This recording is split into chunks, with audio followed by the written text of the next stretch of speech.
Insight series, where we invite experts who have been writing articles for us for an in-depth conversation. I'm Cristian Ghita, and I will be your host for today. And we have an absolutely electrifying topic: nuclear power. The war in Ukraine has brought renewed attention to nuclear vulnerabilities, from physical security at nuclear power plants to the vulnerabilities of supply chains. In the wake of the Russian invasion of Ukraine, the situation at the Zaporizhzhia Nuclear Power Plant, Europe's largest nuclear facility, has raised serious concerns about nuclear safety during armed conflict. Today, we have a leading expert in the field joining us to shed light on these complex issues. Mr. Petre Min is the head of the Emergency Preparedness and Response Compartment at Romania's National Commission for Nuclear Activities Control. Mr. Min has led a collaborative research team assessing potential radiological consequences if a nuclear incident were to occur at the Zaporizhzhia Nuclear Power Station during the ongoing conflict. His team's analysis provides critical insight into both the real risks for the safety systems and the modern nuclear facilities. And you can read the article on our webpage e-arc.ro. Mr. Min, welcome to the program. You considered two main scenarios for your paper: an incident involving the spent fuel pour and the reactor core meltdown. Can you explain why these particular scenarios were chosen as the most plausible? Yeah, first of all, thank you very much for this invitation. I think it's a great opportunity for us to share our work and basically to be part for what means sharing experiences and identifying different kind of challenges that can be discussed in the future and exchanging information with the international community. Yes, from the nuclear power plant point of view, this kind of let's say accidents, nuclear explosion, to say in some let's say expressions, basically it's not possible. Why? It's not possible under certain circumstances, but taking into account the situation, this kind of nuclear power plants, what means nuclear installations, are not designed to function, to be operated in an area with conflict, such conflicts. We are taking into account scenarios that could happen independently by the operation of the installation, but issues, challenges, threats coming from this potential conflict zones, armed conflict. And we took into account this station blackout, which means loss of power, and this situation is leading of loss of cooling of the reactor zone. And obviously, once you are losing the cooling, it is a very big potential in what means core meltdown. So basically, having this phenomena, we can have radioactive release into the environment. So looking to what is happening, any nuclear installation is designed from the beginning taking into account two principles. Two important principles: redundancy and independency. That's why this kind of functions like cooling of the reactor core is provided by different kind of redundant and dependent systems. And also power supply is provided from the main sources and backup sources. This scenario, basically, it's providing a situation where all the power sources are lost. And in a chain, we can have such kind of situation with radioactive release. This is the first scenario, and this potential is coming from the situation with this kind of conflict where due to strikes or other kind of situations, we can lose all the sources, power sources. The second, because also we are speaking about bombing, striking, things like that, we can discuss about the potential of radioactive release coming from spent fuel pool. Spent fuel pool is basically an infrastructure of a facility itself where the spent fuel is putting down in under the, let's say, cool conditions. But due to this possibility to strike these installations, these facilities, also we can have a potential for radioactive release. So basically, we took into account these two scenarios, discussing also with the international community. We are not an isolated team. During that time, we had a lot of online meetings discussing in different kind of international groups, and in the end, all of us we basically conclude that these scenarios are very important to be analyzed and to see some prognosis that could provide us possibility to make arrangements to try to mitigate the potential of the consequences. Yeah, that's it. That's exactly why we encourage specialists like you to make their voices heard. That provides very useful context for understanding these potential threats. Now, one of your study's most noteworthy findings was that even in the worst case scenario, with the scenario that involved wind blowing directly towards Romania, the radiological impact would have been relatively limited. Now, were you surprised by these findings? And how certain can we be on the reliability of these predictions? Based on the past experience, I couldn't say that we were surprised. We have experiences of the past very large nuclear accidents, and we have, I could say, a clear picture for what means radiological consequences in terms of distances. From the beginning, we know very well where we are situated from the geographical point of view. And from the beginning, we have this image that the distance, it's a very well protection from for us, for Romania, taking into account a potential situation, accident or incident to this kind of facilities from Ukraine. Obviously, what should be the worst case scenario? To have direct consequences, radiological consequences. That's why we created, when we are performing this kind of, I could say, calculations, it's basically we are using dispersion models. Obviously, running something, it's about a set of inputs, using the model and having outputs that have to be interpreted. And what we can do to have this worst case scenario, to predict the worst situation. Worst situation in our case, that we assume that we could have direct radiological consequences.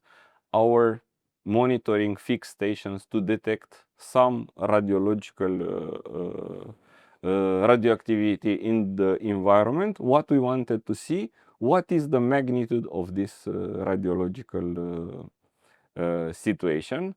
Basically, direction of the wind, speed of the wind, meteorological conditions itself, but also the source term.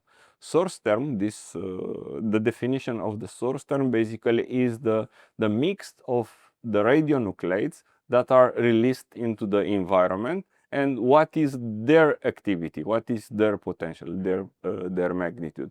These are the inputs that we can modify, we can create variables, and based on that, we can see differences, what could happen, what is the magnitude, what kind of, and based on analysis, what we can do in the end. Yes, indeed.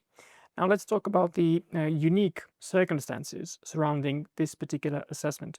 You conducted the study during an ongoing military conflict around Zaporizhzhia Nuclear Power Plant. What were the unique challenges of analyzing a potential nuclear incident in a war zone compared to standard operational procedures when we assess the safety of such installations during peacetime? Yes, in the beginning I mentioned two of the most important functions that provides a normal operation or a safe operation of such kind of installations. First of all, we spoke about the power, the source of the energy that is necessary, is needed, maintaining cooling of the reactor core. We took into account, I mentioned in the beginning, the design of this kind of installations take into account these principles: independency, redundancy. In such kind of situations, even if the design took into account all those things and we have main sources, backup sources and things like that, in such kind of environment, it is impossible to, let's say, predict that some of the backup sources could support the functions even if the main functions cannot be restored. We consider, that's why we consider this scenario station blackout. We consider it in such kind of environment, even if would be an accident or something that it's intentional, from the intentional point of view, performed. Or even unintentional, like a Yeah, stray rocket. yeah, exactly.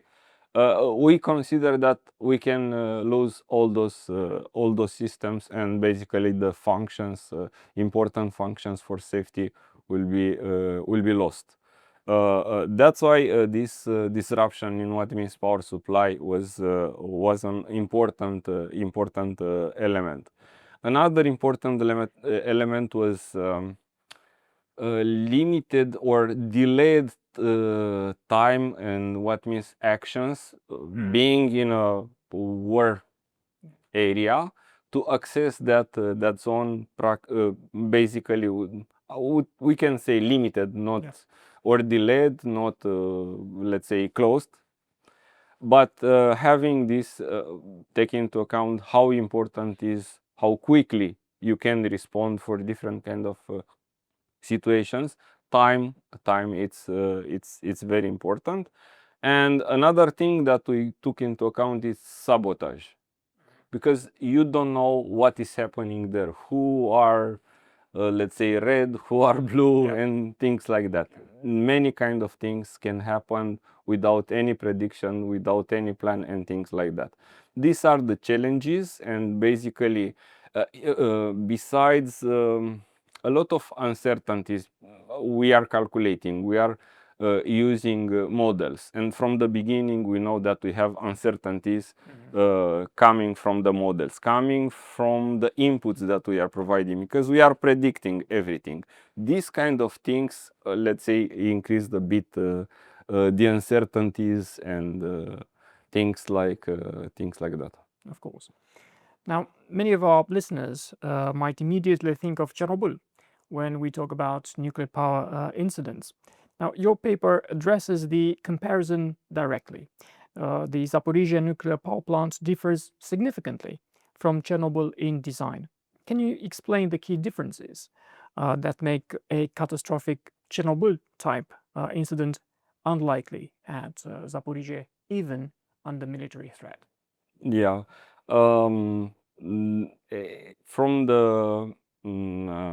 the technical point of view, there are a lot of, let's say, explanations. The most important are related to the design. Basically, this nuclear power plant from Zaporizhzhia, it's generation 2 plus. In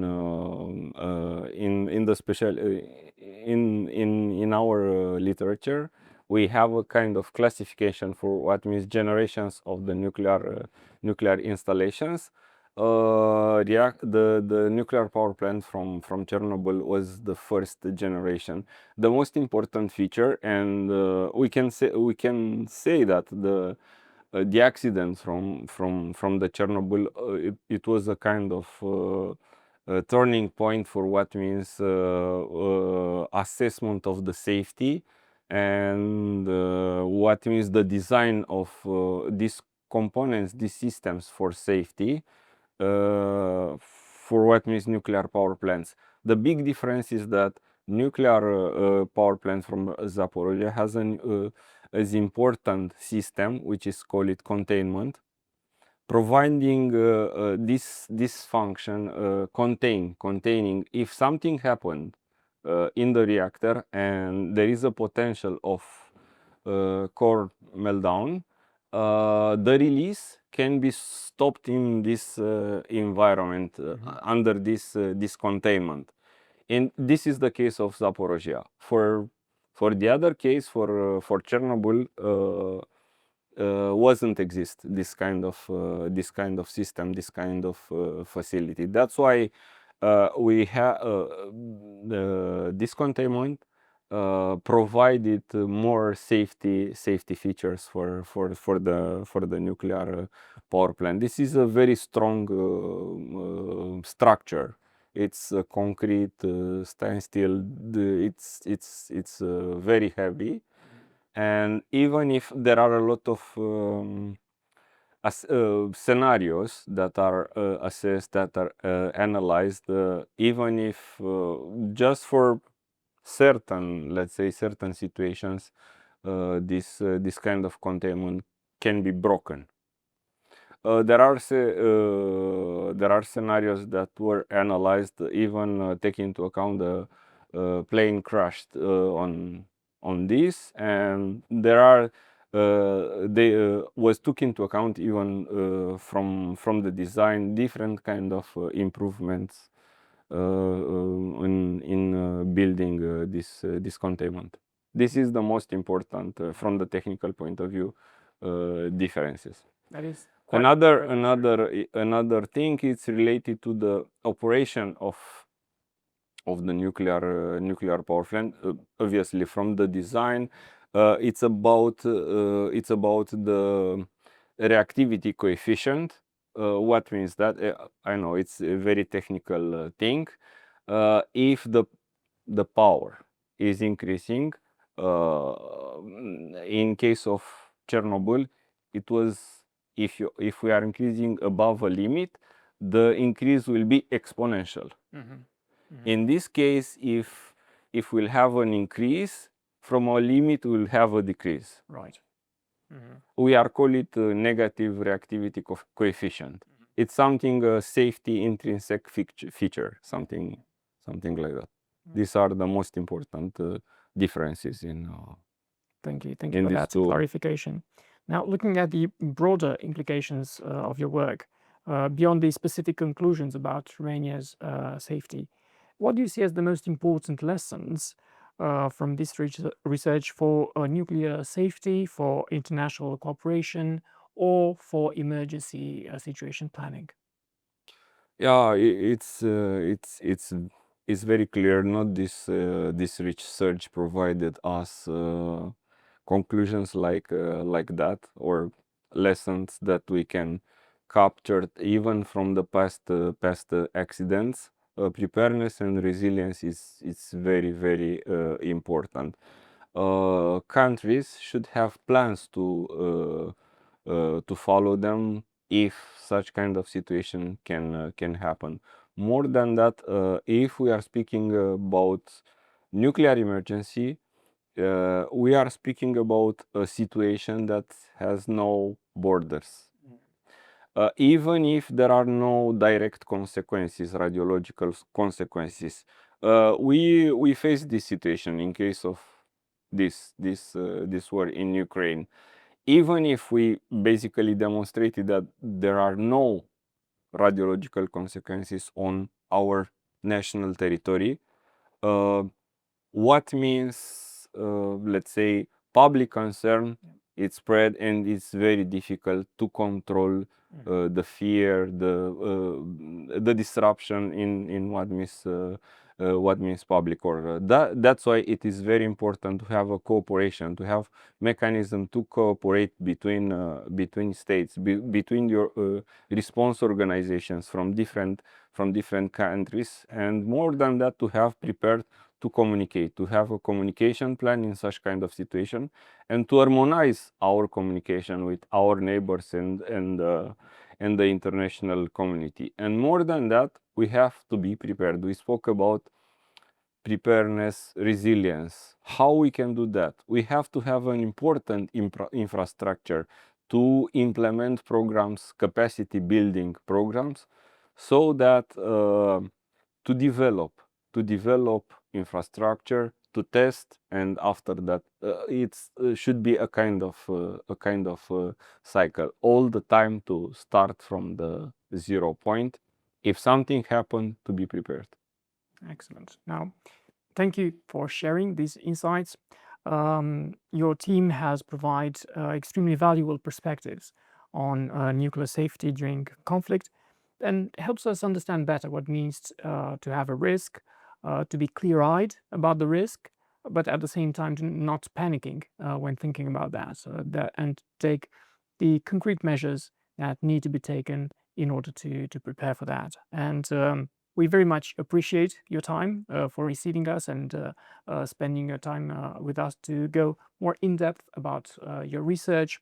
And again, I encourage everyone to read this article. It is extremely in depth and a very valuable information that is provided there. Thank you all for watching today's show. Please subscribe to our show on every channel of your choice in order not to miss an episode.